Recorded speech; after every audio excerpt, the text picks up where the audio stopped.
ஒரு கரெக்டாக ஒரு 12:30 போல் கோழி தவிடு விரசிக்கணும்னு சொல்லி அப்படியே விரசிட்டு இருந்தேன். ஆனால் அங்கே கோழிக்கு வந்து நான் தவிடு இறையணும் வைக்கலை. காலத்து போய் கொஞ்சம் நேற்று இருந்த பழைய சோறு இருந்து அதை வச்சு விட்டுருந்தேன். அதனால் சரி இப்போ தவிடு விரசிக்கணும்னு சொல்லி தவிடு விரசிட்டு இருந்தேன் கோழிக்கு. நம்ம என்கிட்ட இருந்த அவ்வளோ தவிட வேறு தீர போட்டி கண்டிஷன் ஆகிட்டு தீர்ந்துட்டு.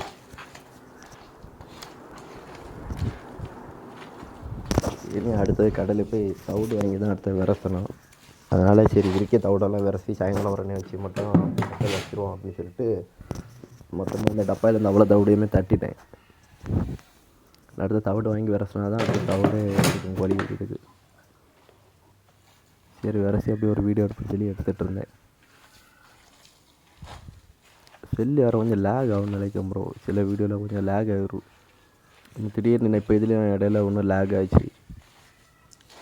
சரி அப்படியே விரசிட்டு இருந்தேன். அவ்வளோ நிறைய இதில் அப்படி ஃபேக் ஆகும் ப்ரோ வீடியோ. மொத்தத்தை அப்படியே தட்டி விரசிட்டு இருந்தேன்.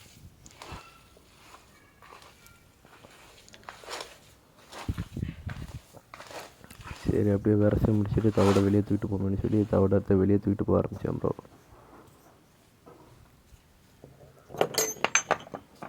கதை வேறு பூட்டியிருந்தேன். அதை திறந்துக்கிட்டு அப்படியே வெளியே போய்ட்டு வந்து தவிட கொண்டு ஃபுல்லாக அந்த இது ஃபுல்லாகவே தவிடு தான் ப்ரோ வச்சுருக்கேன். அப்படியே கோழி கூட்டுக்குள்ளே போய்கிட்டு அதில் வச்சேன் ப்ரோ. வச்சுட்டு நம்ம கொஞ்சம் பாத்திரம் உண்டு கோழி தவிடைக்குது. அந்த பாத்திரத்தில் மட்டும் நான் எடுத்து தட்டி எடுத்துகிட்டு வந்தேன்.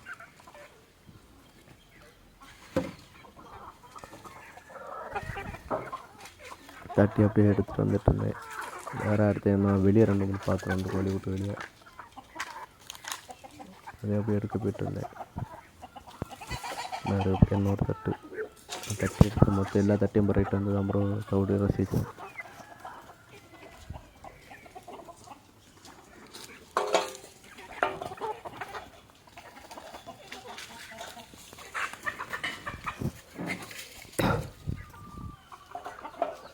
அப்படியே தவிடு தட்டெலாம் எடுத்து கொண்டு வச்சுக்கிட்டு அப்படியே தவிடு விரசாயி வச்சுருந்தோம்ல அதெல்லாம் கொஞ்சம் கொஞ்சமாக ஒரு தட்டாக எடுத்து வச்சுட்டு இருந்தேன்.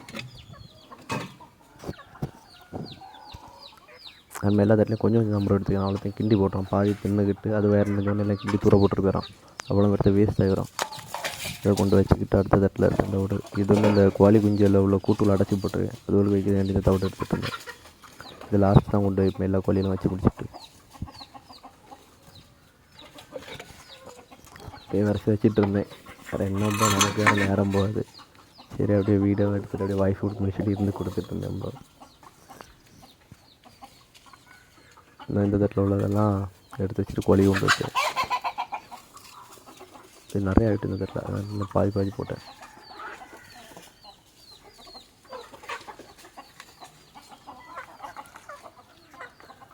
அவ்வளோ கோழியும் குவிஞ்சு சாப்பிட்டுட்டு இருந்து சரி அப்படியே வீடியோ எடுக்கணும்னு சொல்லி எடுத்துக்கிட்டு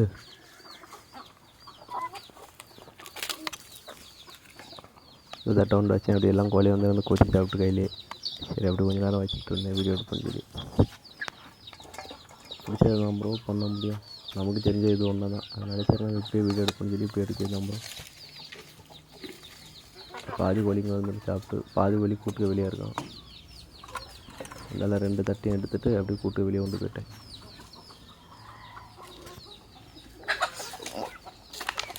சரி நல்லா லேக் ஆகும் ப்ரோ வீடியோ எடுத்துச்சா. சரி வெளியே கொண்டு எல்லா கோழியும் சரி வெளியே வீடியோ எடுத்துகிட்டு இருந்தேன்.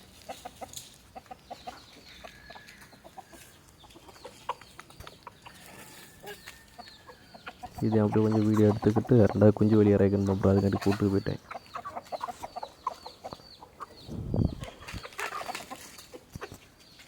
அப்படியே வீடியோ எடுப்பேன் ப்ரோ. இது கிளாரிட்டி இல்லை ப்ரோ வீடியோ. யூடியூப்பில் அப்லோட் பண்ணும்போது என்ன கொஞ்சம் டல்லாகிடும் ப்ரோ வீடியோ அவ்வளோவுமே. அது வந்து அந்த கோழி குஞ்சல் உள்ளே எடுக்க ஆரம்பித்தேன். இது வேறு கொஞ்சம் அப்படியே இருந்து சரி வீடியோ எடுத்துகிட்டு அந்த கோழி குஞ்சு வச்சுருந்தோம்ல அந்த தவிடு வரைச்சி வச்சுருந்து எடுத்துக்கிட்டு இந்த கூட்டுகிட்ட போய் கூட தோணும் ப்ரோ.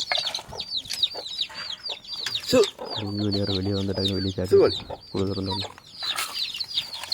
அதில் உள்ள கோழியை வறுத்து விட்டு உள்ள தவிடு வச்சேன்.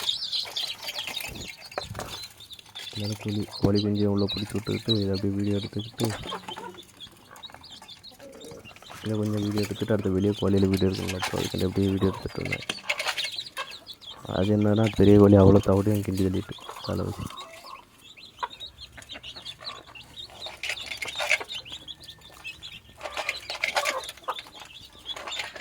நானும் பார்க்கேன் கொஞ்சம் நேரமாக கோழி கிண்டி அங்கேயும் மண்ணில் தள்ளி தவிட வளர்த்தேன். சரி அந்தாலும் பார்ப்போம்னு சொல்லி வீடியோ எடுத்து பார்த்துட்டு இருந்தேன். இருந்தாலும் சரி கூடு அடைப்புமேனு சொல்லி கூடு அடைக்க போயிட்டேன் ப்ரோ. கூடு கொஞ்சம் டைட்டாக இருக்கும் ப்ரோ. ஒரு இழுத்து தள்ளி தான் அடைக்கணும். ஒரு பின்ன எடுத்து மாட்டிக்கிட்டு அந்த சின்ன சாப்பிடக்கூடிய கோழியில் வீடு எடுக்க ஆரம்பிச்சேன்.